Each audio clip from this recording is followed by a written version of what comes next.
Hello everyone, welcome back to my YouTube channel. This is Kashish Mahendrata. आज का हमारा cadence algorithm में नेक्स्ट क्वेश्चन है लॉन्गेस्ट टर्बुलेंट सबएरे। अब टर्बुलेंट सबएरे का मतलब होता है कि ऐसा सबएरे जिसमें टर्बुलेंस हो। टर्बुलेंस मतलब अफड़ा तफड़ी, ऊपर नीचे। तो जैसे ये अरे है, तो जैसे ये 2 है, फिर ये 4 हो गया, फिर वापस आ गया नीचे 2 पे, फिर ऊपर चला गया 6 पे, फिर नीचे आ गया 4 पे, फिर ऊपर चला गया 8 पे, फिर नीचे आ गया 1 पे। मतलब क्या है कि टर्बुलेंस का मतलब क्या है कि अगर ट्रेंड अपवर्ड जा रहा है, फिर डाउन जाएगा, फिर अप, फिर डाउन, अप डाउन अल्टरनेटिवली जाए, तो ये टर्बुलेंट है। ऐसा नहीं होगा कि ये 4 है, 2 है, 4 है, अब इसके बाद में फिर से मैं ऊपर चले जाऊं 5, तो ये टर्बुलेंट नहीं आएगा, क्योंकि 4 के बाद मेरे को नीचे ही जाना पड़ेगा। और क्या है कि सेम भी नहीं हो सकता कि जैसे 2 है 4 है, ये इंक्रीजिंग ट्रेंड है, अब इसके बाद 4 से कम ही होना चाहिए, डिक्रीजिंग ही होना चाहिए, तो 4 के इक्वल भी नहीं हो सकता। तो क्या है कि ये टर्बुलेंट है सब एरे। मेरे को बताना है कि कोई एरे दिया होगा, उसमें क्या है कि जो मैक्सिमम टर्बुलेंट सब एरे है उसकी लेंथ कितनी है। एक बार इसको ड्रॉ करते हैं, फिर देखते हैं कि इसमें मैक्सिमम टर्बुलेंट सब एरे कौन सा आ रहा है। तो 1 आ गया, ये 2 हो गया, थोड़ा स्केलिंग किया सब अकॉर्डिंग बनाते हैं, तो ये 1 हो गया, ये 2 हो गया, फिर ये 6 हो गया, फिर नीचे आ गया ये 4, फिर ऊपर चला गया 8, फिर नीचे आ गया ये 3 पे, फिर नीचे आ गया 2 पे। तो इसमें क्या है कि मैक्सिमम जो टर्बुलेंट एरे वो दिख रहा है कि यहाँ से स्टार्ट होगा। 1 को इंक्लूड करेंगे तो सिर्फ लेंथ 2 बनेगी ना, क्योंकि उसके बाद फिर डिक्रीज होना चाहिए था, बट इंक्रीज हो रहा है। तो अगर हम ये वाला पार्ट देखें, ऊपर नीचे ऊपर नीचे, ये पार्ट, तो मैक्सिमम टर्बुलेंट कौन सा है, ये वाला 1 2 3 4 5 एलिमेंट्स का। तो इसका आंसर है 5। तो क्या बना 2 6 4, 2 के साथ 4 नहीं, चलो 2 6 4 8 3, तो इसका आंसर है 5। अब क्या है कि हम कैसे फाइंड करेंगे मैक्सिमम टर्बुलेंट सब एरे। ठीक है, तो कैडेंस एल्गोरिथम की तरह ही फाइंड करेंगे, बट ध्यान से ये देखो कि जैसे मेरे पास अभी एज्यूम करो कि मेरे पास कोई पीछे से ट्रेंड आ रहा है, कि मैं इस पॉइंट पे हूं अभी, और क्या है कि पीछे से मेरा कोई टर्बुलेंट सब एरे आ रहा है, तो ये पॉइंट को इंक्लूड करके टर्बुलेंट सब एरे रहेगा कि नहीं, ऐसा सोचते हैं। मान लो कि अब ट्रेंड है, 2 तरह के ट्रेंड हो सकते हैं प्रीवियस। मान लो कि मैं 8 पे आया, तो पीछे 2 ट्रेंड हो सकते हैं, या तो पॉजिटिव ट्रेंड या नेगेटिव ट्रेंड। तो मान लो कि मेरा ये चल रहा है अभी नेगेटिव ट्रेंड, मतलब इस पॉइंट पे डाउन है, या क्या पॉसिबिलिटी हो सकती है कि मेरा अप ट्रेंड चल रहा है, तो जो नेक्स्ट एलिमेंट है वो इसके इक्वल भी हो सकता है। अगर इक्वल होगा तो ट्रेंड खत्म हो जाएगा। मान लो कि 3 पॉइंट्स है, ए बी एंड सी, एक ट्रेंड से इक्वल, एक ऊपर एक नीचे, इसमें भी 3 पॉइंट्स मान लो, ये वाले ट्रेंड में एक इक्वल, एक अबव, एक डाउन। अब क्या है कि 2 तरह के ट्रेंड हो सकते हैं। ठीक है, तो क्या है कि मेरे को क्या है कि अगर मेरे को इस पॉइंट पे डिसीजन लेना है कि मेरा इस पॉइंट को इंक्लूड करके टर्बुलेंस कितनी बढ़ेगी, तो क्या है कि मेरे को इससे पीछे तक जो ट्रेंड बन रहा है उसमें क्या है कि मेरे को 2 ट्रेंड स्टोर कराने होंगे। मेरे को अप ट्रेंड भी चाहिए एंड डाउन ट्रेंड भी चाहिए। जो हमने पहले कैडेंशियल को क्वेश्चन किया था उसमें क्या था, सिर्फ हमें एक चीज चाहिए था कि अगर मेरे को क्या चाहिए था कि मैक्सिमम सम चाहिए था सब एरे, तो हमें क्या चाहिए था कि पीछे जितना मैक्सिमम सम बन रहा है और करंट एलिमेंट को ऐड करके देख लो कि ये मैक्सिमम बन रहा है कि अकेला ये। हमने ऐसे किया था, बट क्या है कि अगर हमने इसमें किसी एलिमेंट पे डिसीजन लेने की, उसको इंक्लूड करना है कि नहीं टर्बुलेंस एरे में, तो हमें पिछले 2 ट्रेंड चाहिए, एक अप ट्रेंड भी चाहिए, एक डाउन ट्रेंड भी चाहिए। क्योंकि अगर मैं सिर्फ एक ट्रेंड को एनालाइज करूंगा, यहाँ पे डाउन है, तो क्या है कि फिर मैं सिर्फ बी पॉइंट में ट्रेंड को इंक्रीज कर पाऊंगा, सी पॉइंट पे नहीं। सी पॉइंट पे कब ट्रेंड को इंक्रीज होगा, इस वाले केस में। तो मेरे को पीछे से दोनों ट्रेंड चाहिए, मतलब पीछे से मेरे को पता होना चाहिए कि अप ट्रेंड क्या है, डाउन ट्रेंड क्या है। तो अगर ये पार्ट है, इतना पार्ट है, अब इसमें अप ट्रेंड कितना है, अप ट्रेंड मतलब है कि लास्ट वाला अप पे होना चाहिए एज कम्पेयर टू से पिछला। तो इसमें अप ट्रेंड तो कुछ नहीं है, तो इट विल बी 1। ठीक है, अगर मैं इसमें देखूं कि जो मैक्सिमम अप ट्रेंड है लास्ट तक, तो वो क्या है, सिर्फ 1, क्योंकि अब मैं अगर इधर से मिलाऊंगा तो वो 1 से इंक्रीमेंट होकर 2 हो जाएगा ना। तो सिंपल एक पॉइंट है, वो अप ट्रेंड 1 है, डाउन ट्रेंड भी 1 है। तो अब इसमें डाउन ट्रेंड कितना है, 3, 3 का बन रहा है टर्बुलेंस, ठीक है। अप का कितना बन रहा था 1 सिर्फ। सिमिलरली इस केस में देखो, इस केस में क्या है कि ऐसे मैं लिख रहा हूं अप ट्रेंड कितना है और डाउन ट्रेंड कितना है,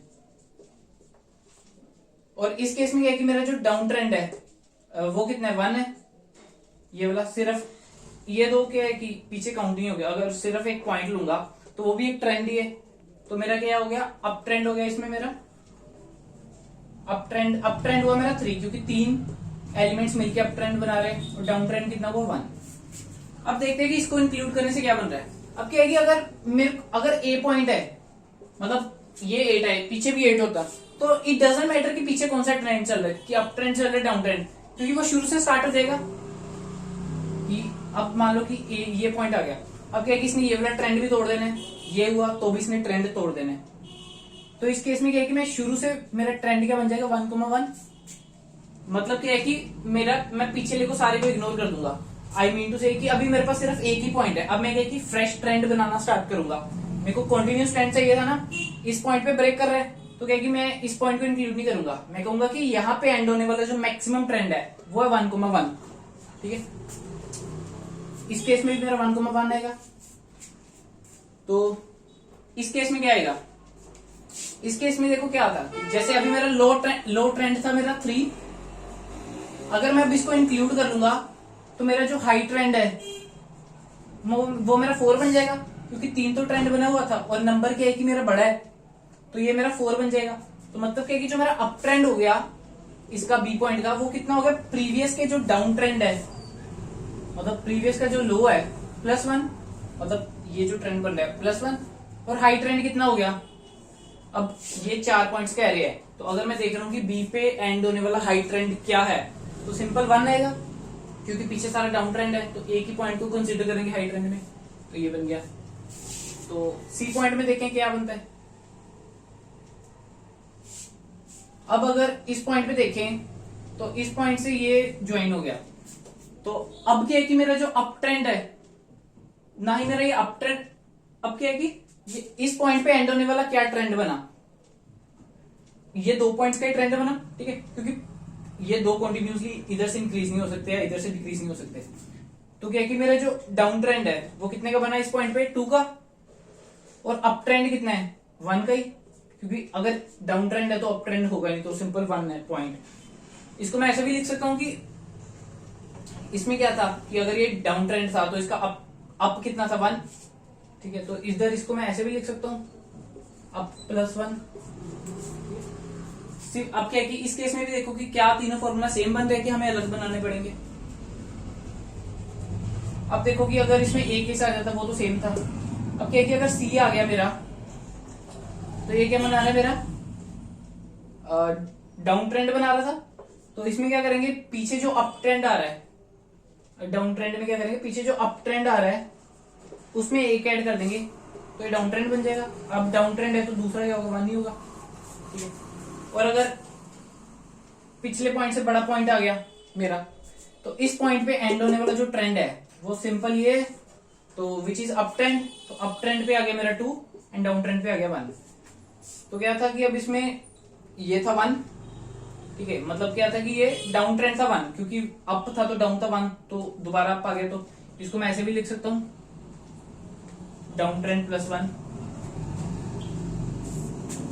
तो क्या है कि दोनों ही केसेस में मेरा सेम रिजल्ट आ रहा है, ठीक है। तो क्या है कि मैं थोड़ा सा मतलब मेरे को स्टोर तो दोनों वैल्यूज करनी होगी कि पीछे अप ट्रेंड कितना है डाउन ट्रेंड कितना है, बट क्या है कि मैं ये आसानी से फाइंड कर सकता हूं क्योंकि दोनों में फॉर्मूला सेम लग रही है। तो ये अब क्या है कि मैं ये चीज लगा के मेरे पास क्या हो जाएगा, हर पॉइंट पे एंड होने वाला मेरे पास टर्बुलेंट सबवेरी होगा, कि जैसे मैं इस पॉइंट पे हूं तो इस पॉइंट पे सब टर्बुलेंट सबवेरी क्या होगा 1,1 ही, कि मतलब इस पॉइंट पे खत्म होने वाला जो डाउन ट्रेंड है टर्बुलेंट सबवेरी वो भी 1 है और अप ट्रेंड भी 1 है।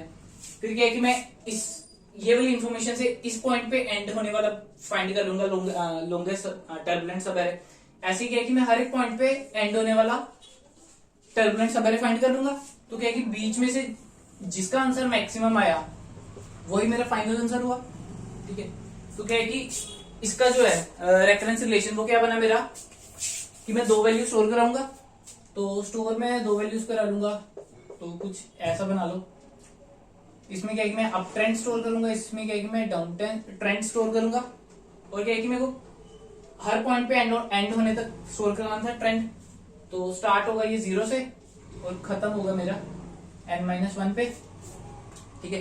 तो क्या है कि मैं एट एनी पॉइंट पे एंड होने वाला, मान लो कि ith पॉइंट है, ith पॉइंट पे एंड होने वाला टर्बुलेंट सब एरे को बनाऊंगा विद i-1th पे, कि इस पॉइंट पे जो एंड हो रहा है उसके बाद मैंने इस पॉइंट को ऐड करने की नहीं डिसीजन लेके इस पॉइंट पे एंड होने वाला टर्बुलेंट सब एरे बनाऊंगा।